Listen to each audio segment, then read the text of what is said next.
Olá! Nesta nossa conversa, vamos explorar os corredores sombrios e os segredos corporativos de Resident Evil Code Veronica, usando a novelização da S.D. Perry. Temos aqui uns trechos que, olha, jogam a gente direto na ação, né? E naquele terror biológico que é a marca da franquia. Sim, a gente já começa numa situação bem limite lá na Ilha Rockford. O Rodrigo Juan Raval, que é um funcionário da Umbrella, mas está totalmente atormentado pela culpa, ele acaba de libertar a Claire Redfield. E foi ele mesmo quem capturou ela. Que ironia! Pois é, ele tá ferido, cercado pelo caos do T-Vírus, sabe? E esse ato dele, meio que de remorsos, já definiu o tom da história, sobrevivência desesperada e aquelas camadas morais bem complexas. É um cenário bem Resident Evil mesmo, mas tem suas coisas, né? Uma ilha-prisão isolada, um ataque rolando, o vírus solto e, claro, a Umbrella por trás de tudo. Nossa análise hoje vai focar nisso, na fuga, nos monstros e naqueles segredos bem macabros da família Ashford, que aparecem. Exato. Então, vamos começar com a Claire. Ela acorda numa cela, né? A ilha toda tremendo com explosão, e aí, do nada, o Rodrigo aparece e abre a porta para ela. Não é bem o que a gente espera de um agente da Umbrella, né? O que isso já diz sobre o Rockford logo de cara? Olha, mostra o colapso total ali. A ação do Rodrigo não é procedimento padrão, claro. É um ato de desespero, talvez um pingo de humanidade num cenário de horror completo, assim. Ele se sente responsável por ter jogado a Claire naquele inferno, entende? Entendi. E a fuga dela pelo cemitério, desviando de zumbi, de escombro pegando fogo, ali já estabelece aquela tensão constante e a necessidade de improvisar o tempo todo. E logo depois dessa fuga tensa, ela dá de cara com o Steve Burnside, outro prisioneiro que, nossa, quase metralha ela. A interação deles no começo é ótima, né? Cheia de desconfiança, ele tentando ser o machão Da Umbrella, mas que esconde o medo com essa pose toda. Só que o perigo força eles a se unirem, né? Sim, não tem muita escolha. E tem aquele momento chave no escritório. Eles descobrem que o Chris, o irmão da Claire, está sendo vigiado pela Umbrella. E ela consegue mandar uma mensagem para o Leon pedindo ajuda. Isso liga a luta pessoal dela para sobreviver com a conspiração maior da Umbrella, sabe? Dá uma urgência para além de só fugir da ilha. Falando em conspiração, a gente tem que falar do comandante da base, o Alfred Ashford. O material dá uma visão, assim, bem perturbadora da cabeça dele. Ele parece quase se divertir com o caos todo, tratando a coisa como um jogo sádico. Nossa, o Alfred é um caso sério de instabilidade psicológica. Foi criado isolado, tem um complexo de superioridade enorme e uma fixação doentia pela irmã gêmea, a Alexia. A fonte descreve bem a paranoia dele, o ressentimento com os subordinados que ele achava que não respeitavam. E aí ele usa a crise pra quê? Pra brincar, né? Exato. Para brincar com os sobreviventes, principalmente a Claire, soltando as armas biológicas, as BOWs. E que BOWs? Os Bandersnights com aqueles braços elásticos gigantescos. Aquela cena que o Alfred tranca a Claire com um deles é pura tensão. Mas ela é esperta, né? Mira nos olhos da criatura. Sim, ela reage bem sob pressão. Só que o Alfred não aceita perder no joguinho dele. Não mesmo. Ele imediatamente solta outro Bandersnatch. E é aí que o Steve volta com aquelas Lugers douradas, que ele achou, aliás, só porque a Claire salvou ele de uma armadilha um pouco antes. Ah, verdade. Então, essa parte mostra duas coisas. Primeiro, a cooperação entre Claire e Steve crescendo, mesmo com as farpas, né? E segundo, a crueldade calculada do Alfred. Ele fica frustrado e simplesmente joga os dois para os níveis inferiores do complexo. Tipo, cansei de vocês. Esses níveis inferiores trazem um horror mais pessoal, né? Especialmente pro Steve. O que acontece lá embaixo que mexe tanto com ele? Ele dá de cara com uma cena, nossa, devastadora. Um dos zumbis é o próprio pai dele. A descrição é forte, o choque ele congela por um instante e depois tem uma explosão de violência meio que desesperada contra aquilo que era o pai dele. Caramba. E aí ele desaba, conta a história trágica dele ao Umbrella, matou a mãe e prendeu ele e o pai. em Rockford. Isso com certeza dá uma outra camada para ele, né? Mostra a dor por trás daquela pose de rebelde. E a Claire, como ela reage a isso tudo? E aos outros perigos lá embaixo? A Claire mostra uma mistura interessante de compaixão pelo Steve e, ao mesmo tempo, uma determinação muito focada. Enquanto ele está ali processando o trauma, ela decide voltar para tentar ajudar o Rodrigo, sabe? E encontra ele quase morrendo. E consegue ajudar. Ela dá um medicamento para ele e ele, em troca, dá uma pista super importante. Fala da enfermaria, de uma possível rota de fuga ligada a uma guilhotina. Olha que bizarro.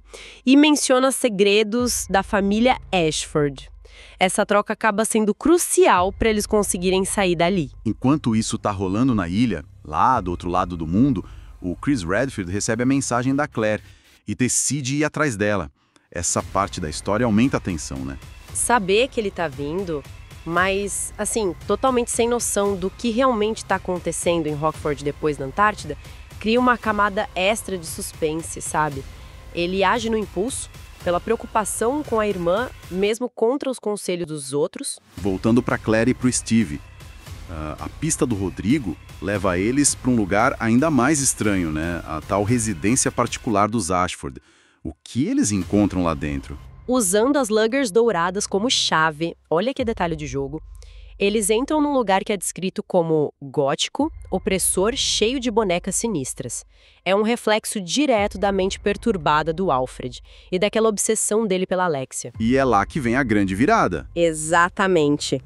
Eles confrontam quem eles acham que é a Alexia, mas descobrem que é o próprio Alfred, travestido, vivendo uma fantasia super complexa de dupla personalidade. Nossa. E a reação dele ao ser descoberto? Ao se ver no espelho? Deve ter sido um colapso total. Total. O desmascaramento quebra a realidade frágil que ele criou. Em puro desespero e fúria, o que ele faz? Ativa a autodestruição da ilha Rockford. Tinha que ser. A partir daí, a fuga vira uma corrida desesperada contra o relógio. Eles precisam pegar um submarino, ir para um hangar subterrâneo, achar peças para ativar um avião de carga. Tudo isso enquanto a ilha inteira está desmoronando em volta deles. É o clímax dessa primeira parte da história, pura adrenalina. E eles conseguem escapar por um trisna. O avião de carga decolando e Rockford explodindo lá atrás. Parece até um momento de alívio. Talvez até uma conexão maior ali entre a Claire e o Steve na cabine. Mas, como a gente sabe, em Resident Evil a paz nunca dura muito. Ah, nunca. É o clássico da série. Um barulho, um baque no teto do compartimento de carga e pronto. Novo perigo. Surge um Tyrant. Não é exatamente o mesmo modelo que a gente viu em Raccoon City, mas é igualmente brutal e implacável. E a luta da Claire deve ter sido tensa. Muito. Principalmente quando ela percebe que o rifle que ela pegou do Alfred tá vazio.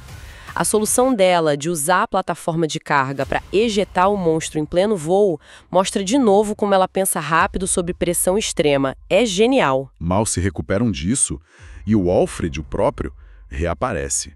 Mas remotamente, né? O que ele apronta dessa vez? O Alfred, que pelo visto escapou em outro veículo, consegue assumir o controle do avião deles remotamente. Aí, com aquela voz distorcida da Alexia, ele trava os controles e desvia o curso para uma base da Umbrella lá na Antártida. Basicamente, ele condena eles a um novo inferno, só que gelado, antes de sumir das comunicações. Que crueldade! É literalmente jogar eles da frigideira pro fogo, congelado. Exatamente. Uma reviravolta bem cruel. E como é a chegada lá na Antártida? Imagino que seja outro cenário de pesadelo, né? Caótica é pouco. Um pouso forçado já destrói o avião dentro de uma estrutura que mistura uma mina antiga com instalações da Umbrella. O lugar parece abandonado no início, mas logo eles descobrem os perigos. Mais zumbis, provavelmente outros fugitivos de Rockford que chegaram antes, umas mariposas gigantes mutantes e os ecos de um monstro que eles não sabem o que é lá nos níveis inferiores.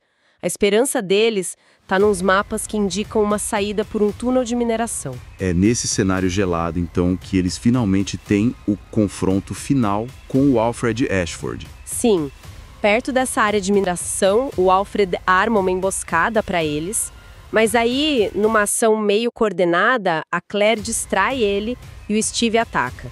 O Steve consegue balear o Alfred gravemente. E ele cai. Ele cambaleia e cai num poço bem fundo da mina.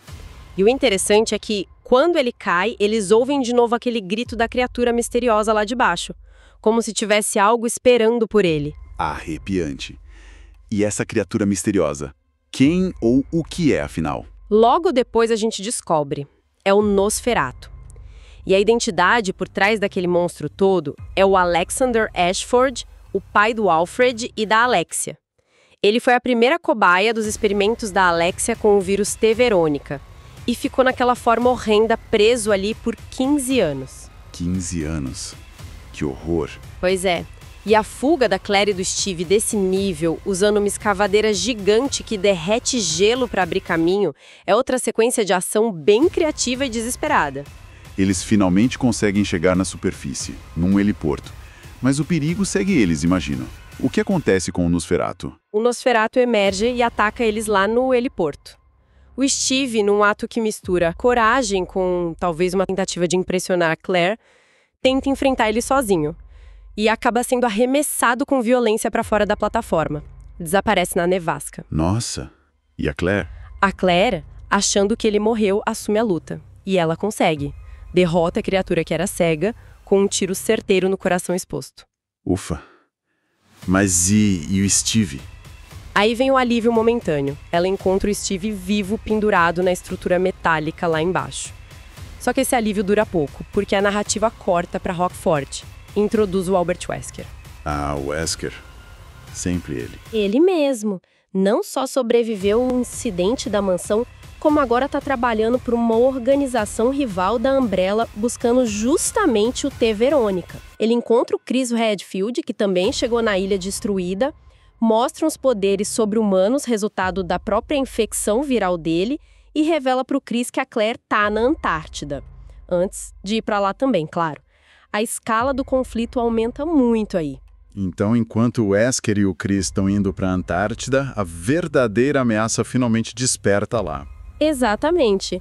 A verdadeira Alexia Ashford saiu de 15 anos de criogenia.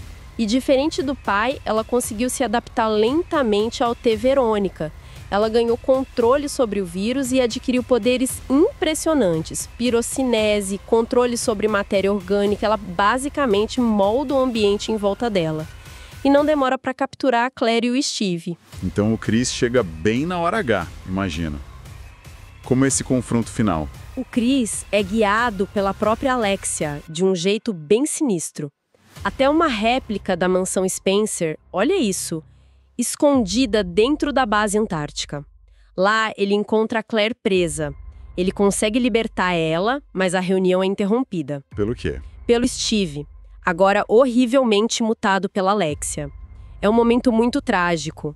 No último lampejo da personalidade dele, o Steve se volta contra a Alexia para proteger a Claire. Ele confessa o que sente por ela e morre nos braços dela. Que desfecho pesado pro Steve. E os Redfield, como eles lidam com a Alexia e com a base inteira prestes a explodir? É um final bem explosivo, literalmente.